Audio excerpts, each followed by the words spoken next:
இன்றைய வேத வாக்கு.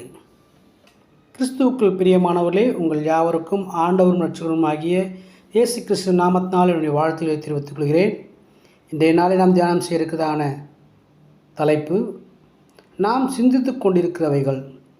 இன்றைக்கு மனிதன் அநேக காரியங்களை அவன் சிந்தித்து கொண்டிருக்கிறான். அவனுடைய ஆசை, விருப்பம், எதிர்காலம் என சொல்லி அநேக காரியங்களை அவன் சிந்தித்து கொண்டிருக்கிறான். அப்படியாக சிந்திக்கிறதான அந்த காரியத்தை குறித்து நாம் தொடர்ந்து ஒரு சில காரியங்கள் நாம் தியானம் செய்ய இருக்கிறோம். அதில் முதலாவதாக நாம் பார்க்கும் பொழுது, மனிதன் சிந்தித்து கொண்டிருக்க வேண்டியவைகள் பிலிப்பியர் 4:8 இப்படியாக சொல்கிறது. கடைசியாக சகோதரரே, உண்மை உள்ளவைகள் எவைகளோ, ஒழுக்கம் உள்ளவைகள் எவைகளோ, நீதி உள்ளவைகள் எவைகளோ, கற்புள்ளவைகள் எவைகளோ, அன்புள்ளவைகள் எவைகளோ, நற்கீர்த்தி உள்ளவைகள் எவைகளோ, புண்ணியம் எதுவோ, புகழ் எதுவோ, அவைகளையே சிந்தித்து கொண்டிருங்கள் என்று இந்த வேதவசனம் சொல்கிறது. பிரியமானவர், இன்றைய நாட்டில் நாம் சிந்தித்து கொண்டிருக்கிறவர்களாகிய நாம் எவைகளை சிந்தித்து கொண்டிருக்கிறோம்? நாம் தொடர்ந்து இன்றைக்கு நாம் தியானம் செய்திருக்கிறதான தலைப்பு, உண்மையுள்ளவைகளை சிந்தித்து கொண்டிருங்கள்.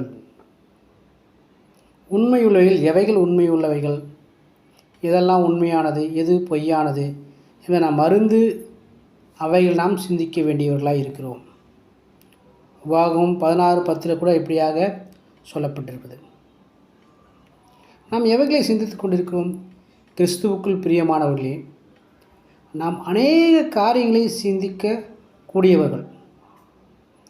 மனிதனுடைய சிந்தனை மிகவும் வித்தியாசமானது. சிறிது நேரம் இங்கு சிந்தித்து கொண்டிருப்பான், சிறிது நேரம் கடல் கடந்து மற்ற தேசங்களை குறித்து சிந்தித்து கொண்டிருப்பான். அவனுடைய மனம் மாறிக்கொண்டே இருக்கும், அவனுடைய சிந்தனை மாறிக்கொண்டே இருக்கும். நம் வாழ்க்கை குறித்து, எதிர்காலத்தை குறித்தும் அநேக நேரங்கள் நாம் சிந்தித்து கொண்டிருக்கிறோம்.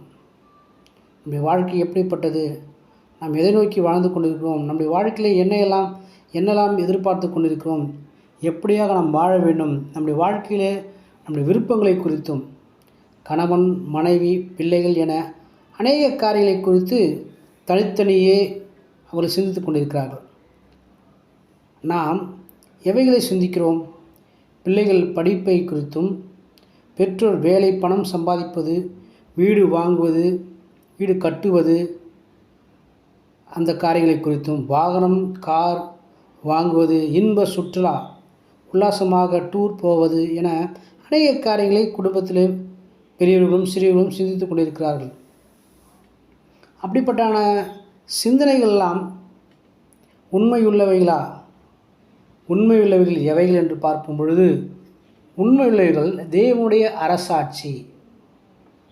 அதாவது உண்மையுள்ளவை என்பது தேவனுடைய ராஜ்யத்தை குறித்து சொல்லும் ஒரு சொல்லாக இங்கே பார்க்கிறோம். அது மாறாத ஒரு சொல். கொள்கை மாறாது, தேவனுடைய கொள்கை மாறாது, தேவனுடைய பரிசுத்தம் மாறாது, அவருடைய அழகும் மாறாது. உண்மையானது, அவர் கிரியைகளில் ஒருபோதும் மாறாத உண்மை உள்ளது. உண்மை அது நியாயமானதை வெளிப்படுத்தும். அது நியாயமானதை வெளிப்படுத்தக்கூடியதாக இருக்கும். வார்த்தையில் உண்மை இருக்கிறதா? சிலர் சொல்வார்கள், தன்னுடைய வார்த்தை உண்மையாகவே சொல்கிறேன், மெய்யாகவே சொல்கிறேன் சொல்வார்கள். உண்மை என்றால் அது நியாயமானது என ஒரு வழக்கச் சொல்லி இருக்கிறது, அதை பயன்படுத்துவார்கள். பிரியமானவர்களே, நாம் நம்முடைய சிந்தனைகளை ஒருமுறை எழுதி வைத்து பாருங்கள்.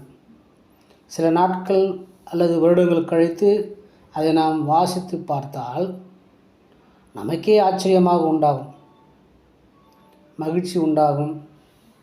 காரணம், அநேக சிந்தனைகள் வீணாய் போய்கொண்டிருக்கும், விளையாட்டாய் போய்கொண்டிருக்கும்.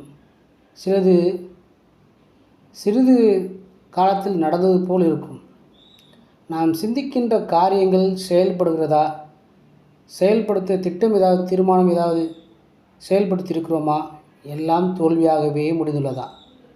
மனிதன் அநேக பூமிக்குரிய, மண்ணுக்குரிய சிற்றின்ப காரியங்களையே அநேகமாக அவன் சிந்தித்து கொண்டிருக்கிறான். ஆனால் கிறிஸ்துவை தெய்வமாக பின்பற்றுவர்களாகிய நாம் நம்முடைய சிந்தனை நோக்கம் கிறிஸ்துவை குறித்துள்ளதா? வசனம் என்ன சொல்கிறது? உண்மையுள்ளவைகள் எவைகளோ அவைகளையே சிந்தித்து கொண்டிருங்கள். எது உண்மை? கிறிஸ்துவை பின்பற்றுவது உண்மையா? கிறிஸ்து இந்த பூமியிலே மனிதனாக பிறந்தது உண்மையா? கிறிஸ்து இந்த பூமியிலே நமக்காக பிறந்தார் என்பது உண்மையா? நம்முடைய பாவங்களுக்காக கிறிஸ்து இந்த பூமியிலே பிறந்தார் என்பது உண்மையா? நம்முடைய அக்கிரமங்களுக்காக, நம்முடைய மீறுதல்களுக்காக அவர் அடிக்கப்பட்டு நொறுக்கப்பட்டு இரத்தம் சிந்தி மரித்து 3ஆம் நாள் உயிரோடு எழுந்தார் என்பது உண்மையா? அவைகளை நாம் சிந்தித்து பார்க்க வேண்டும். அவர் மரித்து 3ஆம் நாள் உயிரோடு எழுந்தார், பரமேறி சென்றிருக்கிறார், மறுபடியுமாக வர இருக்கிறார். இவைகள் உண்மையா? அப்படிப்பட்ட உண்மைகளையே நாம் சிந்தித்து கொண்டிருக்க வேண்டும். அப்படி செய்கிறோமா? வசனமே ஒரு மனிதனின் வாழ்க்கையை நன்மையும் இன்பமும் செம்மையுமாக மாற்றக்கூடியது, பரிசுத்தமாக மாற்றக்கூடியது, உயர்வான எண்ணங்களை கொடுக்கக்கூடியது, அன்புள்ளவனாக மாற்றவும் அதற்கு அதிகாரம் உண்டு, வல்லமை உண்டு. நம்முடைய குணத்தை மாற்றும், நம்முடைய எண்ணத்தை மாற்றும், பாசம், பரிவு, இரக்கம் என தேவன் விரும்புகிற மனிதனாக மாற்ற உதவும். நாம் சிந்திக்கின்ற காரியங்களில் ஒரு மாற்றம் தேவை.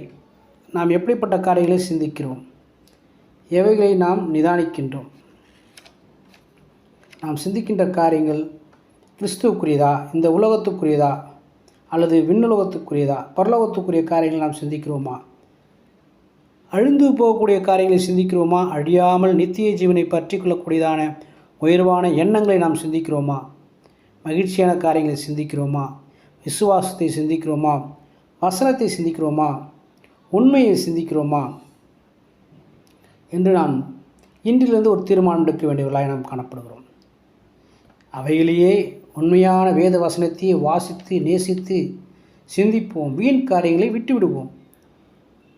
மெய்யான எதையும் நம்பி சிந்திக்காமல் மனிதன் பொய், பெருமை, ஆசை வார்த்தைகளை, வஞ்சனையான சொற்களை, சிற்றின்ப எண்ணங்கள், எதிர்கால காரியங்களில் உண்மை இல்லாமல் இருக்கிறதான காரியங்களை சிந்திக்கிறான். உண்மையற்ற காரியங்கள் உண்டாக்குறதான கவலையை நினைத்து பயப்படுகிறான், சிந்திக்கிறான். வீணராகவும் உண்மையில்லாத காரியங்களை அவன் சிந்தித்து வீணாகவும் போகிறான். உண்மையான இயேசுவையும் பரலோக வாழ்வையும் தரக்கூடிய வேத வசனத்தை சிந்திப்போமா? அப்படி சிந்திப்போம் என்று சொன்னால் நாம் சீர்பெறுவோம்.